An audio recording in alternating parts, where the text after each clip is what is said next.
thanks very much to David and Rochelle for inviting me to speak today.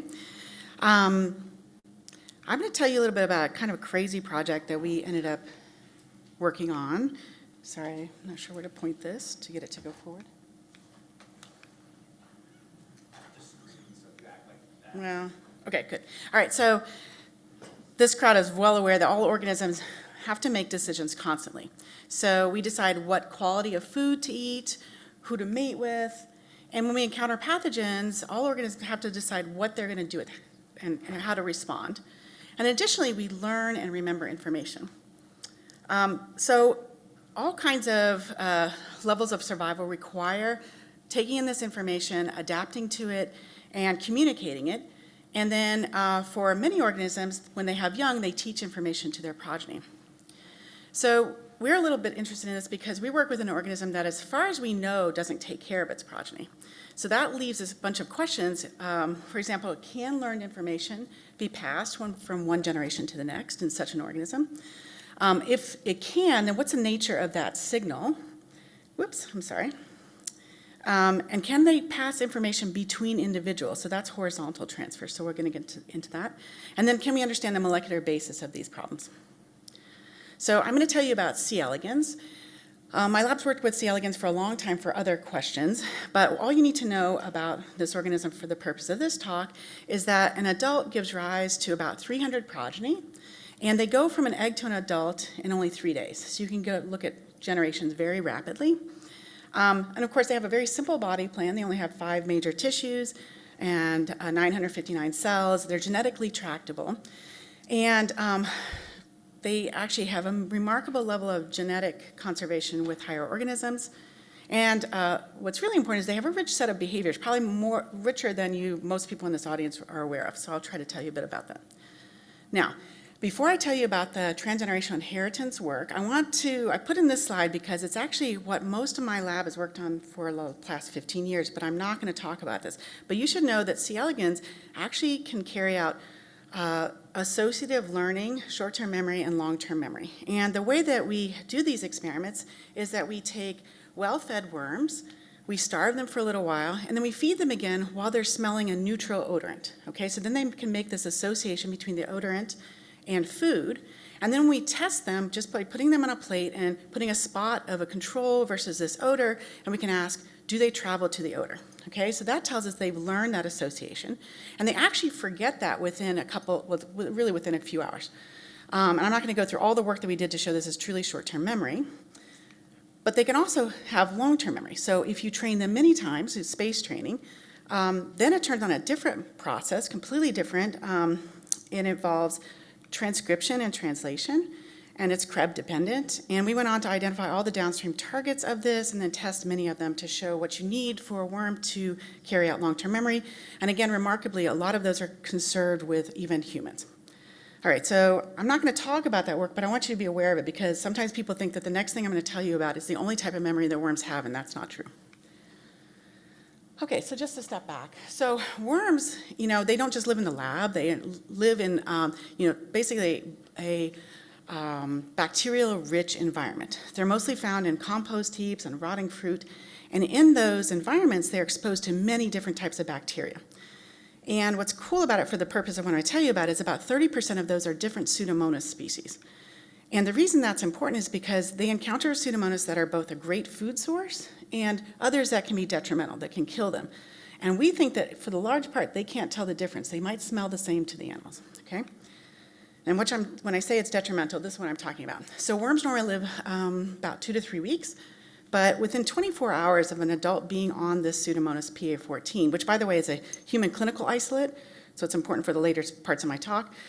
And it's been it's a model for host pathogen studies by other works of other labs. So this is all based on other people's work to start with.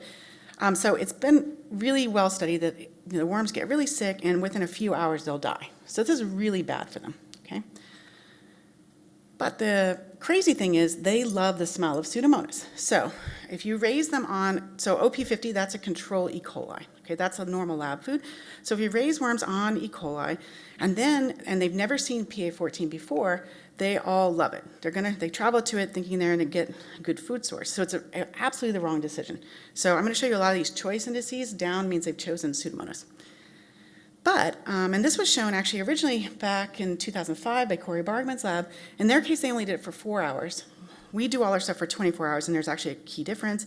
But anyway, if they've been exposed to Pseudomonas, now when they encounter it again, they avoid it. Okay, so they learn to avoid this pathogen. All right, so when we started these experiments, the graduate student who was working on this, Rebecca Moore, we asked her, she was doing developmental assays, and so we wondered what happens in the next generation to those animals. And we wondered if what they did with their choice next time they're exposed to it. And so what happens is that they also know to avoid. All right, so there's at least an intergenerational effect. All right, sorry. When you give your slides to somebody, it can sometimes mess things up. Okay, so then we want to know how many generations does this effect last? And so what we found was that, we train the original generation. Now we see that the grand progeny of those trained mothers, remember, they still avoid the pathogen, the great-grand progeny and the great-great-grand progeny, and it's only in the F5 generation that they go back to their naive attraction to Pseudomonas. And this is remarkably reliable. I'm showing you some of the oldest data we have, but we've done this experiment hundreds of times. So basically, and you're going to ask me at the end, there is this drop-off always between F4 and F5, and we don't yet understand. Okay, so why would this make sense maybe in the worms world? Well, one speculation is that perhaps if there's a heat wave, temporarily some of these bacteria will be detrimental, but since they smell exactly like a great food source, you wouldn't want to hardwire this avoidance. And so it would be dumb to do it that way, but maybe if you can drive them to seek another food source temporarily, then it would be a good strategy. Okay, so I'm going to skip over a lot of stuff because it's not the audience to go into a lot of worm genetics, but we know a lot about the mechanism at heart, so I can go through that. But I'm going to jump immediately to what information are they getting from the bacteria that tells them to avoid? And so we had already ruled out metabolites, which was our first instinct because that had already been studied a little bit. And so what we were forced to do is actually scrape the bacteria off the plates and we actually isolated DNA and RNA. And what we found was that total RNA was sufficient to induce the avoidance effect. So then we separated into large and small RNAs, and we found that small RNAs was enough to induce the effect. So these are small RNAs from the bacteria that are grown at this pathogenic condition. And what's cool about this is if you look at these worms, I hope you can see, those are the worms with the red font there. Those worms are not sick at all, but they do know to avoid. And in fact, see something's missing from my slide, they actually do that for 4 generations too. Okay, so then we decided to ask, well, is there some specificity? Is it a particular small RNA? And so to do that, we compared different conditions. So only one of these conditions induces the effect, the grown on plates in a biofilm at 25 degrees. At lower temperatures or in liquid, it doesn't. And so we could use differential expression of small RNAs to identify any differences. And remarkably, only 6 small RNAs were different. Okay, so that's a tractable number. That's a number you can get your graduate students to make a clone of, and then you can test, right? And that's what we did next. So we have E. coli now that are expressing just a single small RNA that the bacteria normally make, and give that to the worms. And what we found was only one of them, and it gave the whole effect. So this one small RNA called P11 from the bacteria could induce this avoidance effect with the worms. And I haven't gone into it, but it actually induces the same effect in the brains of the worms that we had already seen. And it also lasts for 4 generations. Okay, so this single small RNA from the bacteria was sufficient to give them this information. So what is that small RNA, P11? Okay, so P11 is, like I said, is made on a biofilm by the bacteria. And the first thing that Rachel Koletsky did when she got this was she took the sequence and compared it against the entire worm genome. And remarkably, there's a perfect 17 nucleotide match with a gene called MACO1.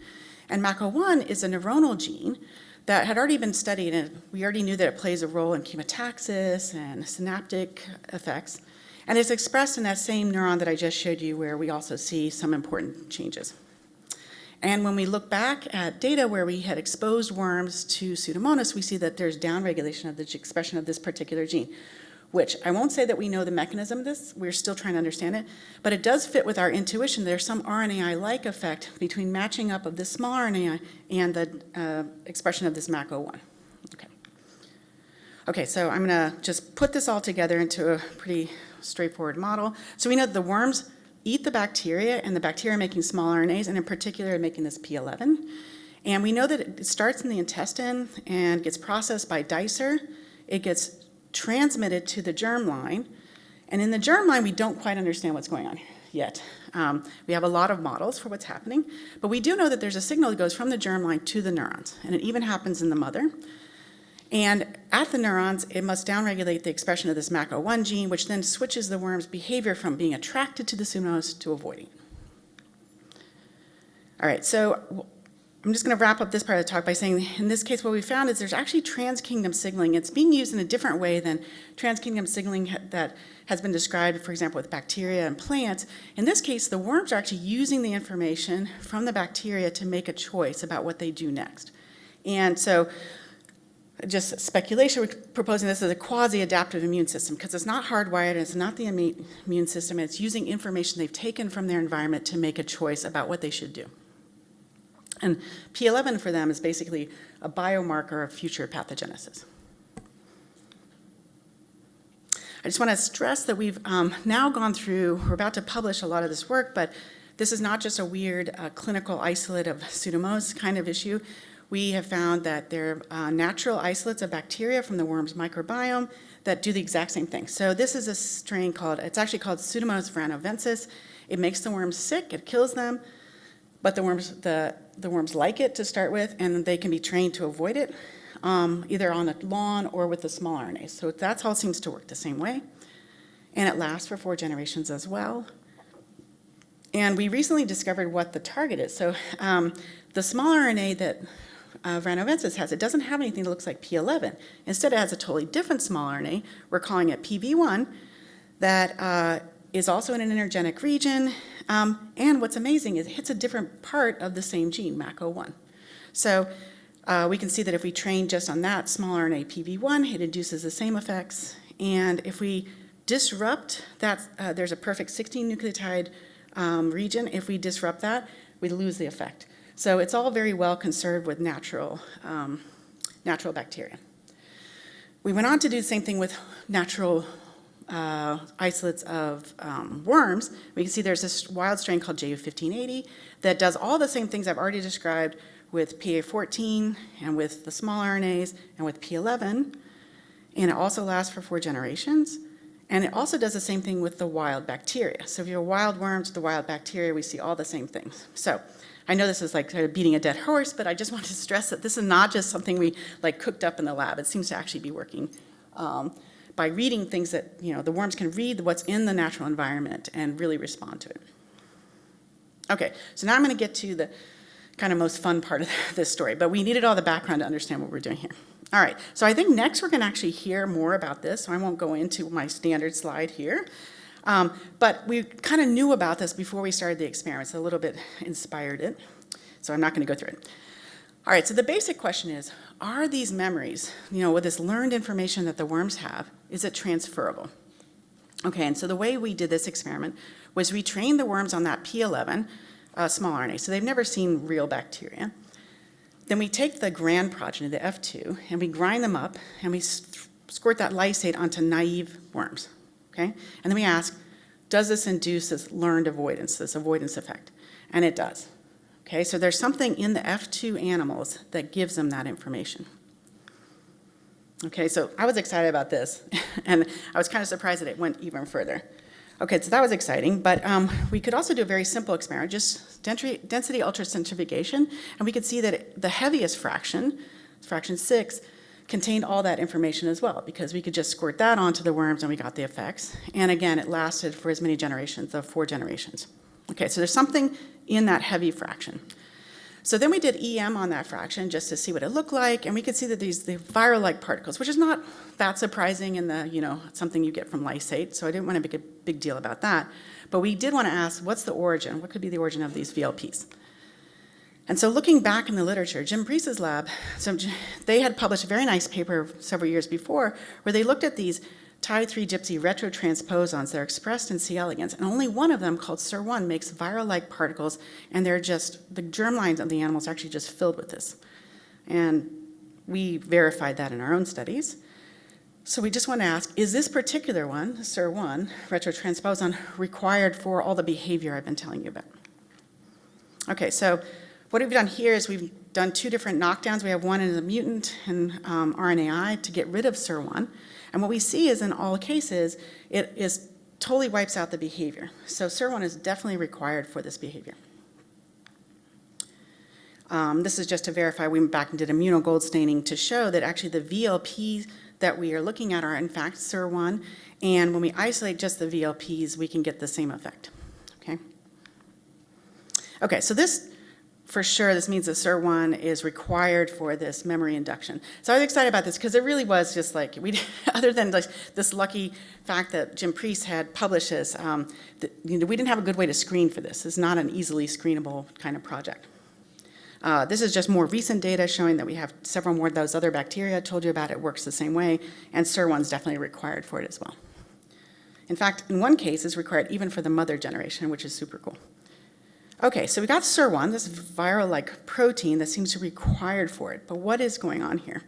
So in a set of genetic experiments I'm not going to go through, we show that, in fact, SIR1 is not acting in the germline itself. It seems to be acting between the germline and the neurons because it's only required for behavior. And so we think there's something interesting about it. It must be carrying some information between the germline and neurons. Okay, so then we thought, well, if we're right about this, it shouldn't just work in our lab. Oh, wow. I'm now understanding what I'm seeing. Okay, so if you turn your head, you can see that's actually a map of the world. Okay. And if you really turn your head, you can see that the blue is actually for, these are wild C. elegans strains that have SIR1 in their genomes, and the yellow has no SIR1. This is a retrotransposon, so it's actually in different places in different genomes. And so other people had asked this question for a different reason. We just replotted their data. And the reason we asked this question is because, oh gosh, okay, now that turned out okay. Oh, all right, so we already knew from an experiment we had done years ago that this experiment didn't work at all with a strain called Hawaiian. And it really bothered us for a long time. We're like, why is this different? Turns out Hawaiian doesn't have SIR1. Okay, so then we wonder, well, does the presence of SIR1 in the genome correlate with the ability of these wild strains to do this behavior? And so what I'm showing you here is that on the far right, these are, in green are the strains that have no SIR1 in their genome. In the middle are strains that have it but don't express it. We did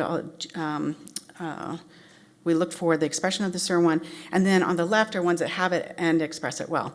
And only those strains are capable of doing this behavior. So SIR1 actually correlates really well with the ability to do this behavior in general, and I think this is why it is kept, because actually having SIR1 in the genome is not great for the animals. They're better off without it. They actually have more progeny when they don't have it. Okay, and so the last bit, we want to ask, well, it's a viral-like particle. Can it really act kind of like a virus? And so what we did here was we did that same experimental setup where we take mothers, we feed them the P11 small RNA, we take the grand progeny and throw them away. Actually, we use the media from the experiment and squirt that onto naive animals. And what we see that is it does work. So we see that that's enough to train the animals, and it lasts for at least out to the F2. I think that's how far we did in that experiment. So it's definitely transgenerational. And if we did the same experiment, though, with worms that lacked SIR1, it doesn't work. Okay, so we think that there's something being secreted into the media, and it's definitely SIR1 dependent. And this is just another version of that where we did the virus-like particles. And in this case, with Triton, we tried to ask the question, if you put in detergent, does it destroy it? And it does. So this all suggests to us that the SIR1 is not just going between the germline and the neurons, but also being secreted out of the animals somehow, and it's carrying that information. And so before you ask me, I have a graduate student, Renee Cito, who's working very hard on trying to figure out what's inside it. What she's found so far is that these are, we think, very small RNAs, which actually makes it very difficult to sequence them, but it seems like they're somewhere between 25 and 200 nucleotides. And so she's busy trying to figure out what that is. And this is just more showing that the other wild strains also do the exact same thing. If you take the secreted media and you squirt it on, it has the same effect. Okay, and the very last data slide I'll show you, I think, is that there's kind of a cool aspect to this. So if we ask, what about the recipient? So if you want to do this transfer, who can benefit from that information? So the animals, turns out the recipient animals need two things. The first one was surprising. They needed a germline. So we thought, well, if they didn't have a germline, maybe this stuff should go straight to the brain. But in fact, it seems like they actually need a germline to take in the information, and they need SIR1 itself. And so that tells us, we think, that there's a re-amplification process probably that goes on in the germline, and the signal has to go from the germline to the neurons to work. But this also has a cool aspect of restricting who would benefit from the information. So for example, if you're a worm eating bacteria, you're dying from it, yeah, you can pass it on to your progeny, like I showed the first part of the talk. But it might also be useful to secrete this information and help out your siblings and your progeny that might have escaped from this, and only your relatives, because the animals in the environment who don't have SIR1 won't benefit from it at all. Okay, so what I've told you about today is that C. elegans can transfer these memories of this learned pathogen avoidance. And I want to actually dwell on this for just 1 second. It wasn't just that they were stressed or something happened. They actually learned the information. And it's a little bit different from some of the other paradigms that we've heard about with transgenerational inheritance. And they could do it for 4 generations. And they do it by reading this very specific information encoded by small RNAs that the bacteria make. And then they use that to pass on this signal. And weirdly enough, this retrotransposon somehow got into the picture where it seems to carry around the information. And so the wonderful people in my lab who did all the work, Rachel and Rebecca, did the very first studies on all of this, along with the help in the third project with Chen Lesnick. I showed you a little bit of work from the 3 others, Titash, Rivka, and Renee, and we've had a lot of nice collaborators, and people gave us reagents along the way. And yeah, I'd be happy to take questions now. Thanks.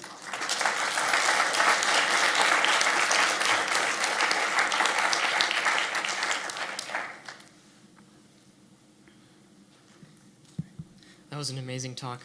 If I remember correctly, you showed that this endogenous RNA, MACO1, shares some 17 nucleotides or something with PA11.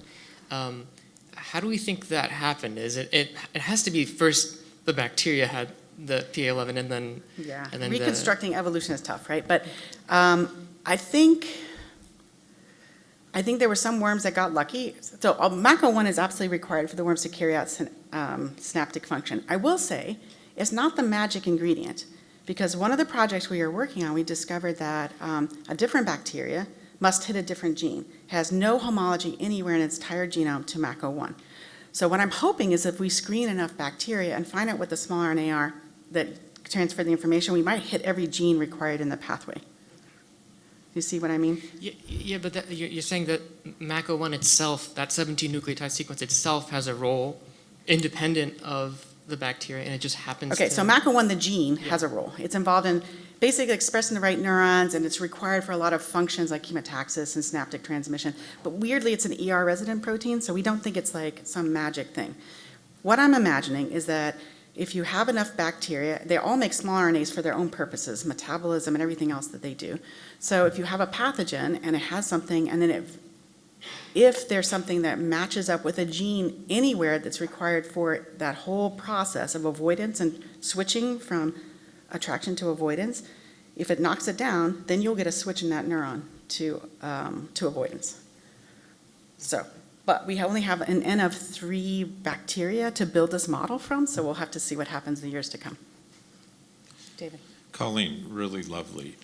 Question, what do you think it is about retrotransposon that lends itself to this function? So if you think about the work of Jason Shepard, you know about the GAG protein ARC, and that seems to be involved in transferring RNA between neurons. And so... Yeah, so we were very much inspired by Jason's work when we started to think about what it might do. Right. It doesn't seem to be... Okay, so I think mostly, you saw those germlines that are filled with viral-like particles. So the question is, why are they even making those? And I suspect that those are... They're not induced. I should make this clear. They're not induced by exposure to the pathogen. So they're there constitutively. I think SIR1 is there constitutively. SIR1 and there's viral-like particles, and that's, and I think that they're just grabbing stuff from the germline and carrying it around. And we don't have any We don't know how it's getting to the neurons. We don't know if there's a receptor, and we don't think it's exclusive. It could go anywhere. So I think it's just something that happens, and it's always going. Do you know carrying what's stuff around. in the SIR1 capsules? That's what we're working on. Yeah, because maybe they're grabbing the RNA.